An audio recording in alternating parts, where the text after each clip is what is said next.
I want to welcome you to the Bearcat Beat, where each week we talk about Sherman Bearcats athletics. The Bearcat Beat is brought to you by the Sherman Athletic Booster Club. I'm your host, Chris Daly.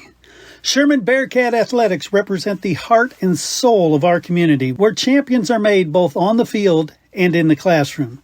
Our student athletes embody the Bearcat spirit through dedication, perseverance, and excellence, creating memories and building character that will last a lifetime. Remember, it's better to be a Bearcat. All right, welcome back to the Bearcat Beat. I'm Chris Daly. Today, I am joined again by Coach Josh Aleman. How you doing, Coach? I'm doing well. How about yourself? And I got it right this time, right? Absolutely, man. That was awesome. I love it. I'm doing well. Let's first talk about that Centennial game, because that was a big win, 29-27. Talk about an exciting game. That was the Heritage game last week. Yeah. So, that was Heritage. My bad. Yeah, Centennial was the week before that. But Heritage, man, it was such a great win for our kids, our community. Yeah. When you looked in the stands, our fans and community was there in full support. They did an awesome job of backing our kids. You look at how that game unfolded. We got up, they got up, we got up, they got up. It was just a back and forth contest. They got up by 4 with 1:11 left on the clock. Our kids, our word of the week last week was resilient. Our kids, didn't phase them one bit, and we executed a 70-yard drive and a minute and 11 seconds scored on the last play. Wow. I love that. As fans, those are just the most amazing games. Yeah, as a coach, it's not as great for your blood pressure, I would assume. I don't know what my blood pressure was sitting at when we have no time on the clock with one play. So, man, it was a crazy environment. It was awesome for our kids to pull one through, man. That was important for us. The kids needed it. They've been working their tail off, practicing their tail off, and it was good to see it pay off.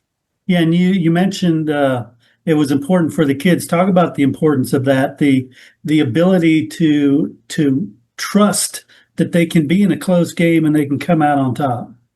Well, I think if you look at all the work that they've put in since spring football through the summer, through fall camp, through these first 5 weeks that we've gone, man, like these kids have done nothing but we've asked them to do, and you never know when this thing's going to pay you off. You just have to trust the process, but you do feel really good and happy for the kids when it does pay off, because they have earned this. They have deserved an opportunity to win a game late. The ball probably bounces a different way 3 weeks ago than it did for us this past week. But man, like those kids just continue to show up and work. And I couldn't be more excited for them, our coaches, and this community. It was a big win that we haven't beat Heritage in 6 years. And so that was a deal for us to get over a hump, that we haven't in the past. No, I love that. The season isn't how you would ideally script it right now at 1-4, but you're not out of the running yet. You still got a really good opportunity to get one of those playoff spots, right? Yeah, I mean, if you look at the way this district plays out, each week, the top is heavy, you know what I mean? But I think if you look at, you got Lone Star, and you got really Wakeland right now, I think seems to be the number 2 in this deal. We got them still on the schedule. But it's like I tell our kids, like it's been about us all year. And each week we've continually gotten better. Each week, offensively, defensively, and special teams wise, we've gotten better. If you just keep putting your foot in front of the other one and continue to play football, it's the rock's gonna break. And by no means is it broken yet for us, but we're in a great. We may have cracked it this past week and getting that confidence with our kids that we can win a close game. We can play a 4-quarter game against a quality opponent. Yeah, definitely. Let's talk about Frisco. They're sitting at 2-1 in district, and you're going there to the Star. Talk about that game, what it means, and the environment as well as the district battle. Yeah, I mean, I think when you look at Frisco High, they're very athletic. They're really fast at the skill positions on offense. Their quarterback spins the ball well. He's a coach's kid. He's coached very well. He executes their offense to a high level.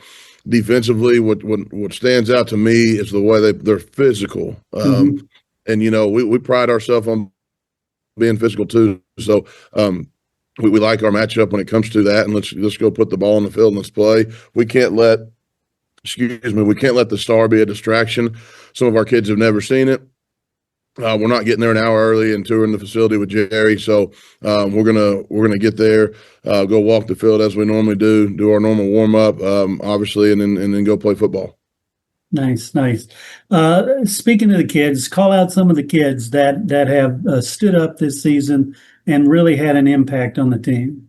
Yeah, I think if you look at last week, Braden Sheffield goes 13 of 21 for 265, 2 touchdowns through the air. Ran in for one.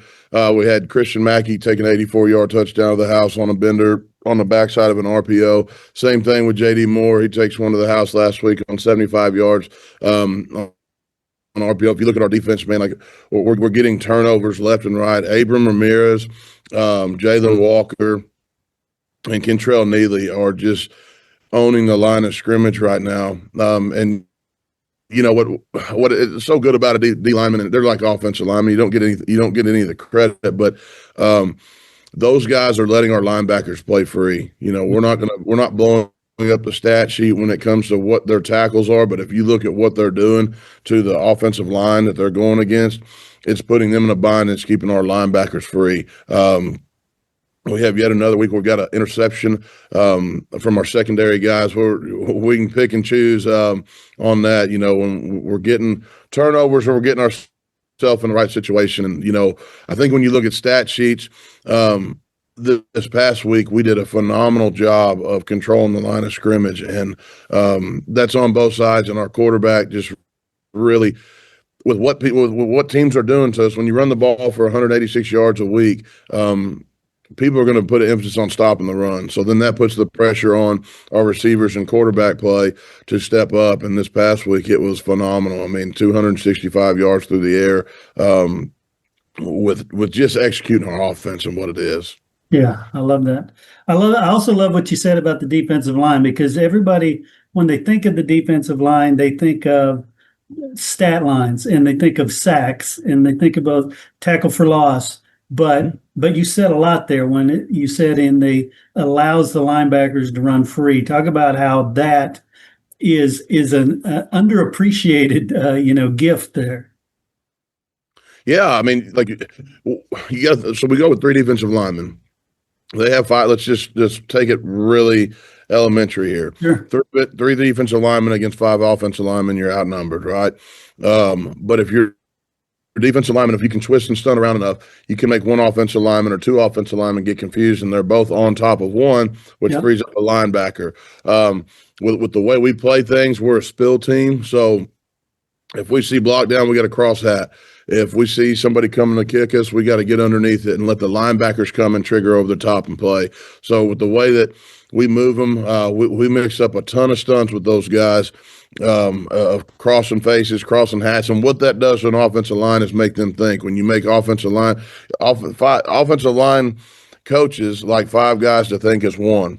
Well, when you start twisting and stunting, and then you lose your gap integrity of what you're supposed to do because you're worried about where that guy's stunting, it leaves your linebackers in a situation to make plays. I love that. And because a lot of people, when they watch football, they follow the ball. They don't see the real battle that happens it's there. One of those things for me. I've never been able to do that because I've always been an offensive lineman. So when I'm watching football, I don't really even know what goes on because I'm watching the dudes up front, who's winning the battles and who's getting after it. I love that. Cool. So talk to me about the importance of the Frisco game when it comes to the district. For us, man, it's the next one on the schedule. Yeah. Our schedule is tough, top to bottom, from each week, which is fine. We embrace that. We love it. Our word of the week this week's courage. You know what I mean? Do we have the courage to go in there after having success? Okay. Yeah. And go in there and meet our expectation again. Can we go in there and not be worried about who we're playing and what they're doing and go execute ourselves for 4 quarters? We still have things we can clean up and to play a perfect game. But as far as Frisco High, I think they're a very physical football team. Mm-hmm. think they do a lot of things well. They play hard, and I think that's a great thing because that's what we do as well. So I'm anticipating us getting into a little action with them on Thursday night, and that's what it kind of makes it exciting for me that it is on Thursday because on Saturday and Sunday you're not up here reinventing the wheel on what you're about to do because you got 3 days to get it in. So we're going to continue to get better at what we do and try to get after those guys. I love it. And finally, Coach, what about the health of the guys? Where do you stand health-wise across the roster? I think we're probably about the same as anybody right now without a bye week so late in the season. We're in week 7, and if you think about it as a whole, we're in week, oh, goodness gracious, 9, 11, we're in week 14, from when we started camp without a breather. So, but that being said, we had one injury through a safety, but other than that, we've been pretty clean. And so, there's bumps and bruises every week, though. You know what I mean? And so we got to make sure we're practicing and being cautious of how we're practicing those guys. And how we're addressing them to be ready to play full strength on Thursday night or Friday night as we go through, because we still have another one after this week before we get a bye week. So it's a late bye. If we handle our business correctly, though, it could be a great situation to have a bye so late moving forward.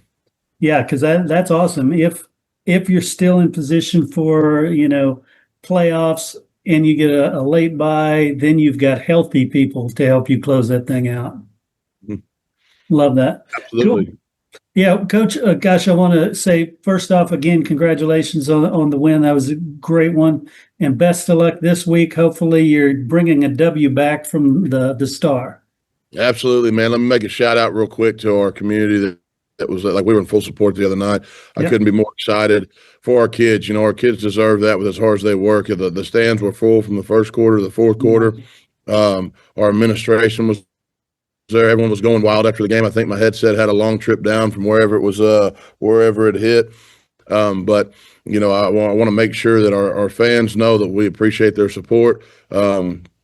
And also, man, thank my wife for allowing me to wear this mustache one more week. It's brutal. I get it, but man, it changed some of the momentum, I guess. So I got to wear this thing again. So, but no, I appreciate you guys having us on. Appreciate y'all support us and appreciate everyone in the community. You bet. It's better to be a Bearcat, right? Yes, sir. Take care. This is just one of the many amazing things that the Booster Club accomplishes throughout the year for all sports. If you're interested in joining the Sherman Athletic Booster Club, or if you want to purchase some merchandise to show your Sherman Bearcat love, you can visit the website at shermanisd.net under the Athletics tab. Hey Coach, Lone Star Gridiron has been the leader in Coach's Show podcasts for 20 years, and now you can get your own Coach's Show podcast each week during the season as a fundraiser for your booster club. Yes, booster clubs all over are using these podcasts to help their sports programs. You get to share the stories of your program and your kids to a huge audience and make money. We started with just football, but this year have expanded to make them available for all sports. Call 713-269-4620 to find out the details and get your Coach's Show started.